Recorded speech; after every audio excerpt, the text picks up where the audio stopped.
علی خامنائی یہ ایک ایسا نام ہے جو پچھلی 3 دہائیوں سے زیادہ عرصے سے ایران کی پہچان بنا ہوا ہے۔ ایک ایسی شخصیت جس نے نہ صرف اپنے ملک کی تقدیر لکھی بلکہ سچ پوچھیں تو پورے مشرق وسطیٰ کی سیاست کا رخ ہی بدل کر رکھ دیا۔ آئیے آج ہم ان کی کہانی کو سمجھنے کی کوشش کرتے ہیں۔ یہ کہانی ہے مزاحمت کی، طاقت کی اور تصادم کی۔ مگر یہاں ایک سوال پیدا ہوتا ہے، آخر ایک شخص 30 سال سے بھی زیادہ عرصے تک ایک پوری قوم کی مزاحمت کی علامت کیسے بنا رہ سکتا ہے؟ یہ صرف ایک فرد کی کہانی نہیں ہے، بلکہ یہ ایک ایسی حکمت عملی کی کہانی ہے جس نے دنیا کے نقشے پر گہرے اثرات چھوڑے۔ تو چلیے جانتے ہیں آیت اللہ علی خامنئی کے اس سفر کو۔ تو ان کی کہانی شروع ہوتی ہے ایک نوجوان انقلابی کے طور پر جو شاہ کے خلاف احتجاج کر رہا تھا، اور یہ سفر انہیں ایران کے سب سے طاقتور عہدے تک لے گیا۔ یہ ایک ایسا عروج تھا جس کا تصور شاید خود انہوں نے بھی کبھی نہیں کیا تھا۔ ان کا سیاسی سفر واقعی حیران کن تیزی سے آگے بڑھا۔ ذرا دیکھیے، 1963 میں وہ بادشاہت کے خلاف احتجاج کرنے والے ایک نوجوان تھے، لیکن صرف چند سالوں میں 1979 کے انقلاب نے انہیں اقتدار کے مرکز میں لا کھڑا کیا۔ پھر 1981 میں جب ایران عراق جنگ کی آگ میں جل رہا تھا، وہ صدر منتخب ہوئے، اور صرف یہی نہیں بلکہ وہ محاذ پر جا کر فوج کا حوصلہ بھی بڑھاتے رہے، جس سے انہیں طاقتور پاسداران انقلاب کی زبردست حمایت ملی۔ اور پھر 1989 میں آیت اللہ خمینی کے انتقال کے بعد وہ غیر متوقع طور پر سپریم لیڈر کے عہدے پر فائز ہو گئے۔ لیکن جو بات سب سے زیادہ حیران کرتی ہے وہ خود ان کے اپنے الفاظ تھے۔ سپریم لیڈر بنتے وقت انہوں نے کہا تھا کہ وہ خود کو اس عہدے کا اہل نہیں سمجھتے اور یہ قیادت صرف علامتی ہوگی، مگر تاریخ گواہ ہے کہ ان کی قیادت علامتی نہیں بلکہ انتہائی حقیقی اور فیصلہ کن ثابت ہوئی۔ تو اقتدار سنبھالنے کے بعد خامنئی نے ایک نیا باب شروع کیا۔ انہوں نے ایران کی خارجہ پالیسی کو ایک بالکل نیا رخ دیا، جس کا مرکز تھا مزاحمت کا محور۔ یہ ایک ایسا نظریہ تھا جو مشرق وسطیٰ میں ایران کے بڑھتے ہوئے اثر و رسوخ کی بنیاد بنا۔ پھر تاریخ نے ایک ایسا موڑ لیا جس نے ایران کے لیے راستے کھول دیے۔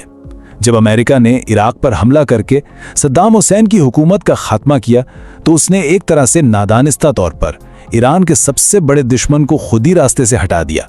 اس سے خطے میں ایک بہت بڑا طاقت کا خلا پیدا ہوا، اور ایران نے اس خلا کو پر کرنے کے لیے تیزی سے قدم بڑھائے، اور اسی خلا سے مزاحمتی محور کا نظریہ پیدا ہوا۔ یہ بنیادی طور پر ایران کی قیادت میں بننے والا ایک اتحاد تھا جس کا مقصد خطے میں امریکی اور اسرائیلی اثر و رسوخ کو چیلنج کرنا تھا۔ اس میں کئی اہم حکومتیں اور گروہ شامل تھے۔ تو اس محور کے اہم ستون کون تھے؟ ان میں شام میں بشار الاسد کی حکومت، عراق میں ایران کے اتحادی ملیشیاز، لبنان کی طاقتور حزب اللہ اور یمن کی حوثی تحریک شامل ہیں۔ یہ صرف اتحادی نہیں تھے بلکہ یہ ایران کے لیے خطے میں اپنی طاقت کا مظاہرہ کرنے اور اپنے دشمنوں کو قابو میں رکھنے کا ایک بہت مؤثر ذریعہ بن گئے۔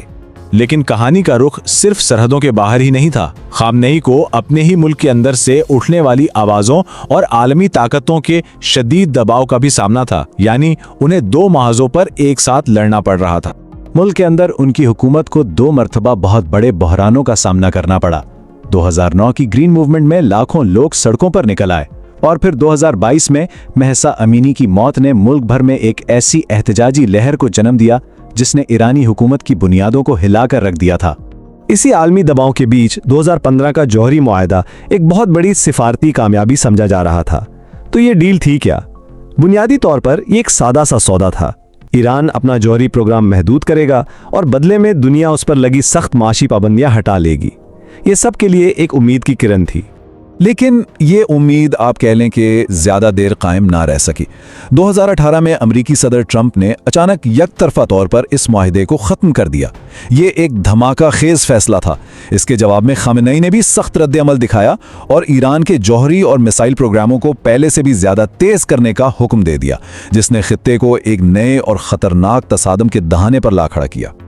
اور بس یہیں سے خامنئی کے دور کا آخری اور شاید سب سے ڈرامائی باب شروع ہوتا ہے، ایک ایسا باب جو بڑھتے ہوئے تنازعات اور بحرانوں سے بھرا ہوا تھا۔ اس کے بعد تو جیسے واقعات کی ایک لڑی شروع ہو گئی، ایک کے بعد ایک۔ اکتوبر 2023 میں حماس کا اسرائیل پر حملہ، جس کے جواب میں اسرائیل نے دمشق میں ایرانی سفارت خانے کو نشانہ بنایا، اور پھر حماس اور حزب اللہ کے بڑے رہنماؤں کا قتل۔ ہر قدم خطے کو ایک بڑی جنگ کے اور قریب لا رہا تھا۔ اس بڑھتی کشیدگی کا ایران نے جو جواب دیا وہ ایسا تھا جس کی پہلے کوئی مثال نہیں ملتی۔